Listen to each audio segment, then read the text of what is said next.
In Python, the next one that we have is the comparison operators or compare to value. How does it work? Let me give it x 49 and give another variable 50. Let me have a space that I be. Does it make any difference if I have a space or not? So if I want to say two numbers that are equal or not equal, what I say that I just want to print it.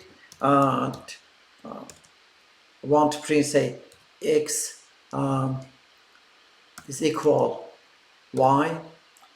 If it is, it tell me true or false. So it tell me false. So let me print all together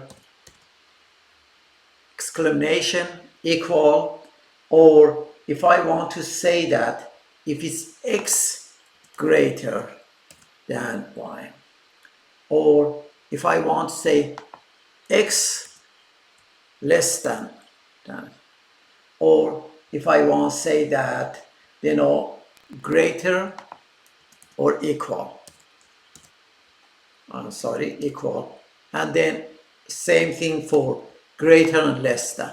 All of them is going to tell me that, let me, true or false, all is coming.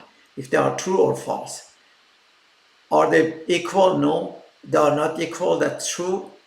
Is x was greater than y? Not. False. X less than y? True. And x greater or equal y? Not true. And the last one is true. So we have equal, not equal, greater, less than, greater than equal, less than and equal. Those are compared to values in Python.